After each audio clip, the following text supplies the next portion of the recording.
الرحمن الرحیم یا ایہا الذین آمنوا لا تتخذوا عدوی وعدوکم اولیاء تلقون الیہم بالمودۃ وقد کفروا بما جاءکم من الحق یخرجون الرسول وإیاکم ان تؤمنوا باللہ ربکم ان کنتم خرجتم جہادا فی سبیلی وابتغاء مرضاتی تسرون الیہم بالمودۃ وَأَنَا أَعْلَمُ بِمَا أَخْفَيْتُمْ وَمَا أَعْلَنْتُمْ وَمَنْ يَفْعَلْهُ مِنْكُمْ فَقَدْ ضَلَّ سَوَاءَ السَّبِيلِ إِنْ يَثْقَفُوكُمْ يَكُونُوا لَكُمْ أَعْدَاءً وَيَبْسُطُوا إِلَيْكُمْ أَيْدِيَهُمْ وَأَلْسِنَتَهُمْ بِالسُّوءِ وَدُّوا لَوْ تَكْفُرُونَ صدق اللہ مولانا العظیم۔ حضرات، سورہ الممتحنہ کی یہ ابتدائی آیات ہیں۔ سورہ الممتحنہ مدنی سورہ مبارکہ ہے اور یہ صلح حدیبیہ اور فتح مکہ کے درمیان نازل ہوئی۔ اس میں 3 واقعات کا ذکر ہے۔ سب سے پہلے ایک صحابی حضرت حاطب بن ابی بلتع کے حوالے سے، دوسرے ان خواتین کے حوالے سے جو مکہ سے ہجرت کر کے مدینہ آ رہی تھیں، تیسرے اس حلف کے حوالے سے جو ان عورتوں سے لیا جا رہا تھا کہ کن باتوں پر ان سے حلف لیا جائے گا۔ تو جو تفصیل ہے اس واقعے کی جو سب سے پہلے بیان ہوا ہے، آیات تو آسان ہیں، بہرحال وہ واقعہ پس منظر میں رہنا چاہیے۔ صلح حدیبیہ کے بعد یعنی کفار نے اس معاہدے کو برداشت نہیں کیا۔ 6 ہجری میں یہ معاہدہ ہوا تھا، لیکن 2 سال ہی مشکل سے گزرے تھے کہ وہ اسے برداشت نہ کر سکے، کیونکہ تیزی سے لوگ مسلمان ہونے لگ گئے۔ انہوں نے اس معاہدے کو پھاڑ پھینکا۔ تو نبی کریم صلی اللہ علیہ وسلم نے موقع غنیمت جانا تو آپ صلی اللہ علیہ وسلم نے تیاری شروع کر دی مکہ کو فتح کرنے کی۔ اب یہ معاملہ آپ نے پوشیدہ رکھا، تیاری شروع کر دی، صرف چند اصحاب سے آپ نے اس بارے میں ذکر کیا تھا۔ تو اس دوران ایسا ہوا کہ ایک عورت مکہ سے مدینہ آئی۔ وہ پہلے لونڈی تھی بنی عبد المطلب کی، اسے پھر آزاد کر دیا گیا تھا، تو وہ گانے بجانے کا کام کرتی تھی۔ مدینہ آئی، نبی کریم صلی اللہ علیہ وسلم سے اس نے اپنی تنگ دستی کا ذکر کیا۔ آپ صلی اللہ علیہ وسلم نے بنی عبد المطلب سے اپیل کی، کچھ خود بھی اس عورت کی حاجت جو ہے وہ پوری کر دی۔ اب جب وہ جانے لگی تو صحابی تھے ایک حضرت حاطب بن ابی بلتع رضی اللہ عنہ، انہوں نے ایسا کیا کہ اس عورت کو 10 درہم دیے اور ایک خط دیا اس کو کہ اسے خاموشی سے مکہ کے سرداروں تک پہنچا دینا۔ اس عورت نے قبول کر لی یہ پیشکش اور وہ عورت روانہ ہو گئی، وہاں سے چلی گئی۔ اللہ تعالیٰ نے نبی کریم صلی اللہ علیہ وسلم کو اس کی خبر دے دی۔ یہ قرآن وحی کے علاوہ بھی نبی کریم صلی اللہ علیہ وسلم کے پاس اللہ تعالیٰ کی طرف سے ہدایات آتی رہتی تھی۔ تو اللہ تعالیٰ نے اس واقعے کی خبر نبی کریم صلی اللہ علیہ وسلم کو دے دی۔ آپ صلی اللہ علیہ وسلم نے فوری طور پر حضرت علی رضی اللہ عنہ، حضرت زبیر کو اور حضرت مقداد بن اسود رضی اللہ عنہ کو روانہ کیا کہ دیکھو وہ عورت یہاں سے نکلی ہے اور کوئی زیادہ دور نہیں ہے، پہلا پڑاؤ کوئی 12 میل کے فاصلے پر ہے۔ اس عورت کو وہاں جا کر ملنا اور اس سے وہ خط واپس لینا جو اس کو دیا گیا ہے۔ اگر وہ خط واپس کر دے تو ٹھیک ہے، ورنہ اسے قتل کر دینا اس عورت کو۔ آپ صلی اللہ علیہ وسلم نے یہ ہدایت فرما دی ان تینوں افراد کو۔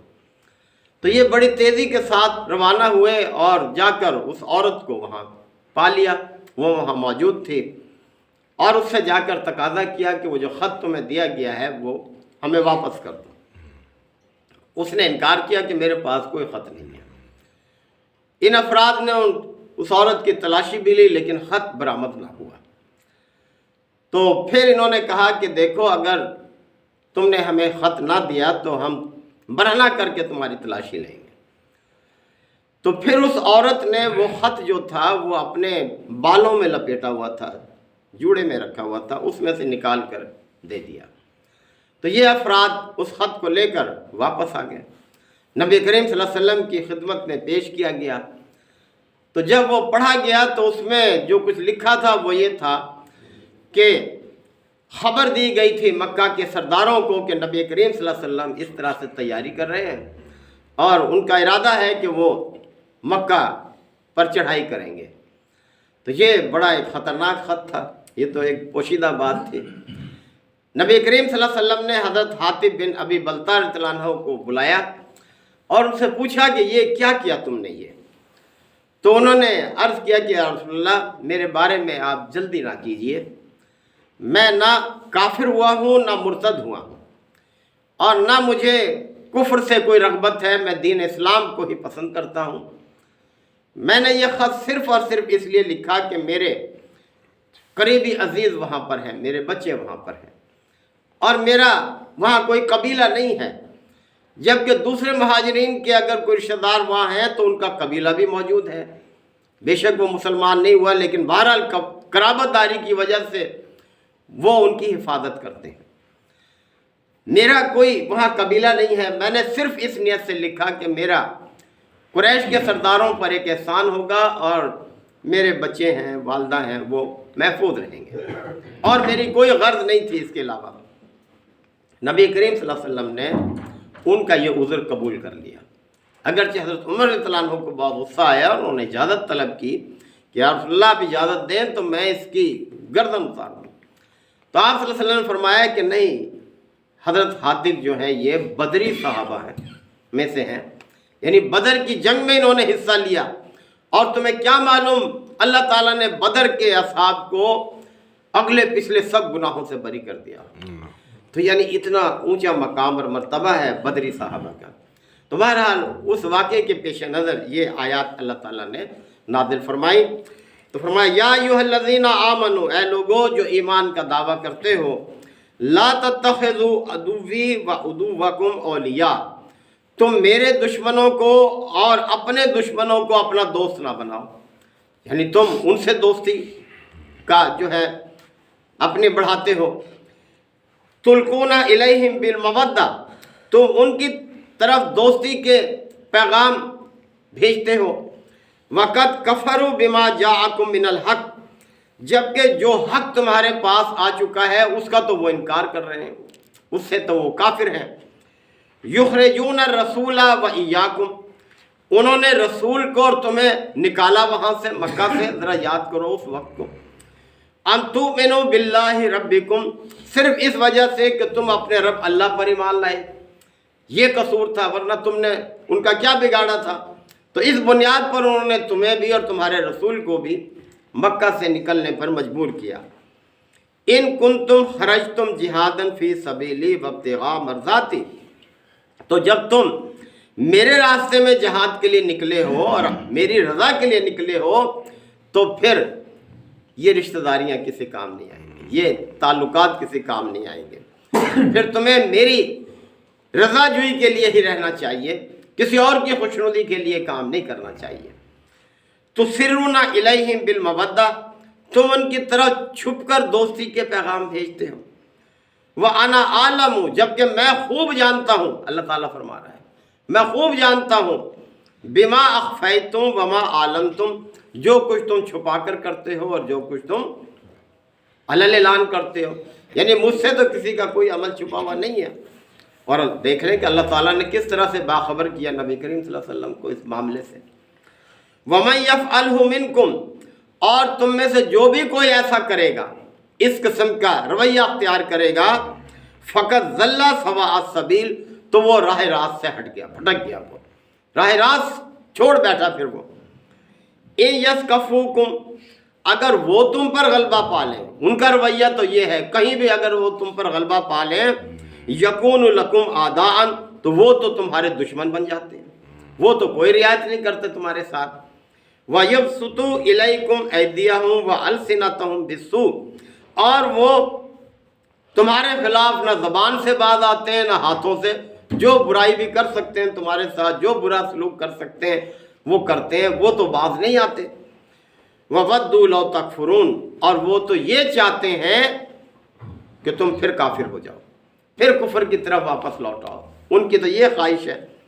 لَن تَنفَعَكُمْ أَرْحَامُكُمْ وَلَا أَوْلَادُكُمْ يَوْمَ الْقِيَامَةِ، یاد رکھو قیامت کے دن نہ تمہاری اولاد کسی کام آئے گی، نہ تمہاری یہ رشتہ داریاں کسی کام آئیں گی، وہاں تو ہر ایک کو اپنی اپنی پڑی ہوگی، لہذا ایسی حرکت نہ کرنا جیسی ان صحابی سے سرزد ہو گئی تھی۔